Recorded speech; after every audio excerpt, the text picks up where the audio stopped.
नमस्कार दोस्तों। तो आज का हमारा विषय है राष्ट्रीय आधार पर हिंदू धर्म का पुनरुत्थान। ये नवा वीडियो है स्वामी विवेकानंद जी से वार्तालाप पुस्तक का। तो चलिए शुरू करते हैं। राष्ट्रीय आधार पर हिंदू धर्म का पुनरुत्थान, प्रबुद्ध भारत, सितंबर 1898 ईस्वी। हाल ही में प्रबुद्ध भारत के एक प्रतिनिधि कुछ विषयों में स्वामी विवेकानंद का मतामत जानने के लिए उनसे मिलने आए थे। उन्होंने उन आचार्य श्रेष्ठ से पूछा, स्वामी जी, आपके मतानुसार आपके धर्म प्रचार का विशेषत्व क्या है?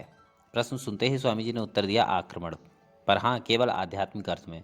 अन्यान्य समाजों और संप्रदायों ने केवल भारत में ही प्रचार किया है, परंतु बुद्ध देव ने बाद हम ही पहले पहल भारत की सीमा को लांघकर समग्र संसार में धर्म प्रचार की लहरें फैलाने का प्रयत्न कर रहे हैं। प्रश्न, और आपके मत में आपके द्वारा प्रवर्तित इस धर्म विषयक आंदोलन से भारत का कौन सा उद्देश्य साधित होता होगा? उत्तर, इससे हिंदू धर्म के सर्वसामान्य मूल तत्वों पर प्रकाश पड़ेगा और वे तत्व समग्र जाति के सम्मुख जीवित रूप में पुनः स्थापित होंगे। वर्तमान काल में हिंदू कहने से भारत के 3 संप्रदाय समझे जाते हैं। पहला सनातनी, दूसरा मुसलमानों के समय के सुधारक संप्रदाय और तीसरा वर्तमान कालीन समाज सुधारक संप्रदाय। आजकल उत्तर से दक्षिण तक संपूर्ण भारत में केवल एक ही विषय में सारे हिंदुओं का एकमत दिखाई पड़ता है, और वह है गौमांस भक्षण का निषेध। प्रश्न, क्या वेद के प्रति विश्वास के विषय में सभी एकमत नहीं हैं? उत्तर, बिल्कुल नहीं। बस इसी को हम पुनः प्रबुद्ध कराना चाहते हैं।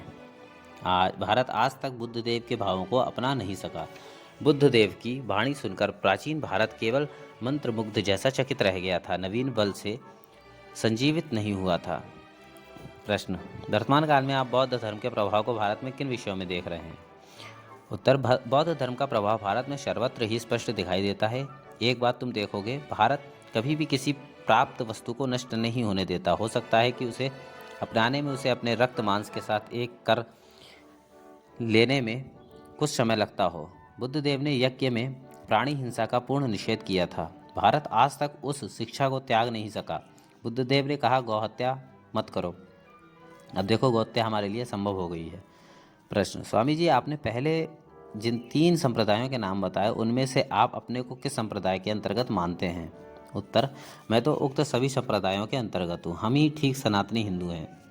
यह कहते ही स्वामी जी का मुखमंडल बड़ा गंभीर हो गया और वे बड़े आवेग भरे स्वर में बोले, किंतु छुआछूत मार्गियों के साथ हमारा कोई भी संबंध नहीं है। छुआछूत हिंदू धर्म नहीं है, उसकी बात हमारे किसी भी शास्त्र में नहीं है। एक तो वह कुसंस्कार मात्र है जिसका अनुमोदन कोई भी प्राचीन आचार नहीं करता। वह सदा से राष्ट्रीय अभ्युदय के मार्ग में रोड़े डालता रहा है। प्रश्न, तब तो असल में आप राष्ट्रीय अभ्युत्थान को ही चाहते हैं? उत्तर, अवश्य।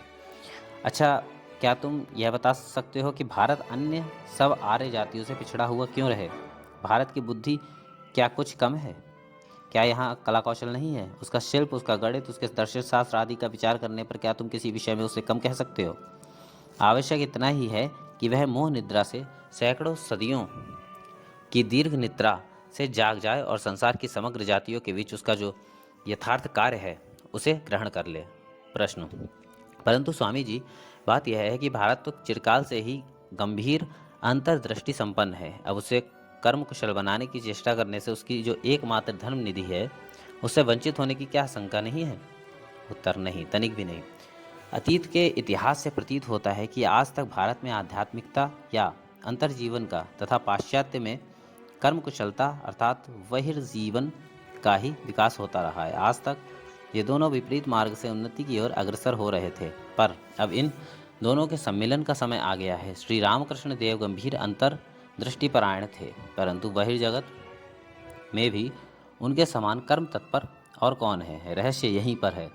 मानव जीवन सागर के समान गंभीर हो, पर साथ ही साथ वह आकाश की भांति विस्तृत भी हो। स्वामी जी कहते चले गए, यह एक आश्चर्य की बात है कि कभी कभी जब बाह्य परिस्थितियां संकीर्णता की पोषक एवं उन्नति के प्रतिकूल रही हैं, तब आध्यात्मिक जीवन का बड़ी गहराई के साथ विकास हुआ है। पर इन दो विपरीत भावों का एकत्र अवस्थान एक आकस्मिक घटना मात्र है, अनिवार्य नहीं।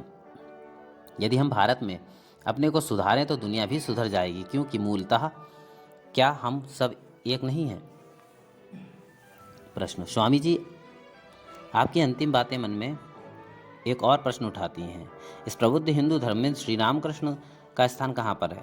स्वामी जी बोले, इस विषय की मीमांसा करना मेरा कार्य नहीं है। मैंने कभी भी किसी व्यक्ति विशेष का प्रचार नहीं किया। मैं इतना ही कह सकता हूँ कि मेरा स्वयं का जीवन इस महात्मा के प्रति गंभीर श्रद्धा और भक्ति से परिचालित हो रहा है, पर मेरा यह भाव दूसरे लोग कहाँ तक ग्रहण करेंगे यह तो उन्हीं पर निर्भर है। ईश्वरी शक्ति स्रोत संसार में चिरकाल किसी एक ही निर्दिष्ट जीवन प्रणाली से प्रवाहित नहीं होता, चाहे वह जीवन कितना भी महान क्यों न हो।